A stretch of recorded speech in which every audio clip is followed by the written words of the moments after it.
इसकी कॉपी शक्ति जी आप लोगों को दे देंगे। हमारा उद्देश्य ये है, हमारे प्रवक्ताओं सबके बीच में एक सहमति बनी है कि हम एक टीम के रूप में महागठबंधन के तमाम दलों के साथ मिलकर के ये जो नैरेटिव है विखंडन की, नफरत की, घृणा की, दुर्घट मृत्यु पर पिपली लाइव करने की, उसके बरक्स हम अपनी सकारात्मक, संवेदनशील सरोकार की राजनीति, हमारी लोकनीति आपके समक्ष होगी।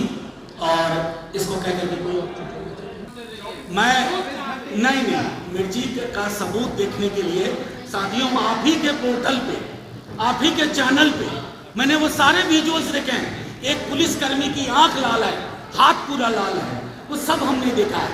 रही बात जांच की, अनुसंधान सार्वभौमिक होगा और एक एक तथ्य उजागर हो जाए।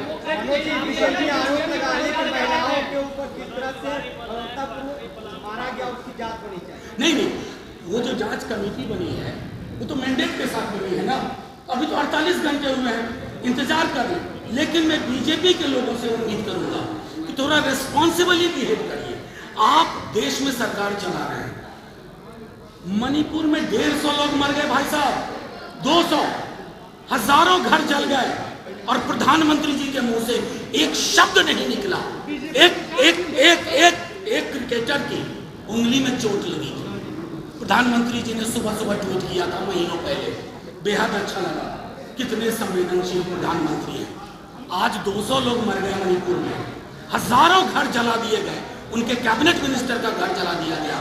मणिपुर का मौत प्रधानमंत्री जी की जुबान से नहीं आया। क्या बात करते हैं ये बीजेपी वाले। एक सवाल, दूसरा सवाल कि जिस आदमी की मौत हुई है बिहार सरकार उन्हें मुआवजा देगी? देखिए ये तो सवाल ये मैं अपने दल के ओर से बैठा हुआ हूँ। पहली बात पहले आपके प्रश्न के जवाब में, आपके प्रश्न के जवाब में पहले ही मैंने कहा दुखद है।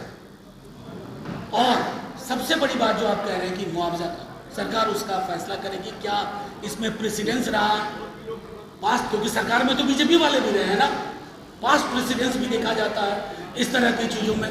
और एक और सवाल क्या था आपका? हाँ, आप मैं बता रहा हूँ नहीं, आप मुझको तो सुन लीजिए। अगर मुझसे सवाल पूछ रहे हैं, वो तुरंत पोस्ट डिलीट हुआ, उसका आशय सिर्फ अपनी पीड़ा उजागर करना था, उसके अतिरिक्त कुछ नहीं था।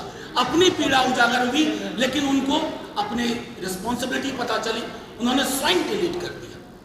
मनोज तिवारी कह रहे हैं फ्री प्लान के मनोज तिवारी जी के बयान पे आप मेरा बयान मत लीजिए। मैं उनको बहुत ही अगंभीर राजनीतिज्ञ मानता हूं, जिनका कोई राजनीतिक संतुलन नहीं है और उनके टिकट पर चल रहा है थोड़ा अभी हंगामा।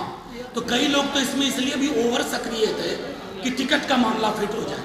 जिनको कुछ चोट नहीं भी आई, बैंडेज बांध लिया, कुछ वैसे भी लोग हैं, उनका भी नाम उजागर होगा।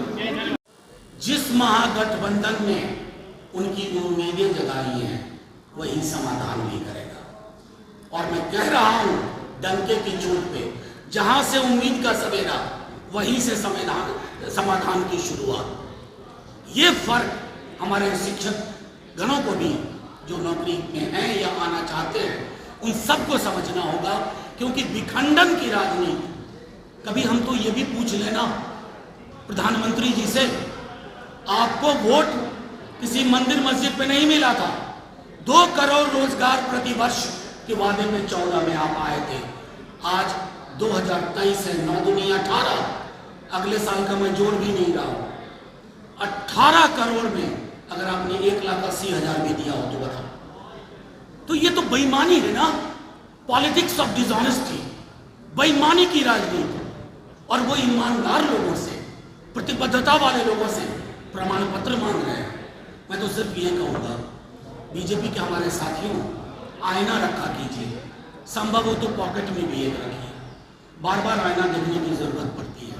आईना देखिएगा तो गलती कम करिएगा, आईना देखिएगा तो किसी की दुखद मृत्यु पर पिपली लाइव बनाने की कोशिश नहीं कीजिएगा।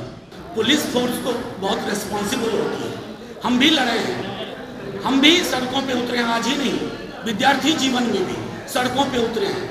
ये जो आरोप है ना, या तो हो सकता है कि बीजेपी के लोग खुद ही अपने गुंडे भेजे हों, क्योंकि इसमें तो एक्सपर्टीज हासिल है, उनसे हम लड़ नहीं सकते इसमें।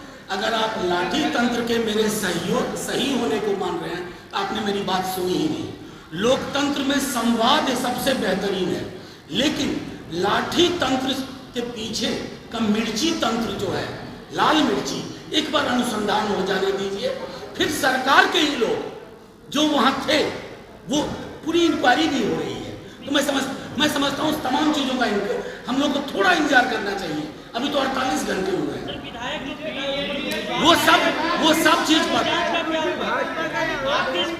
एक एक करके मैं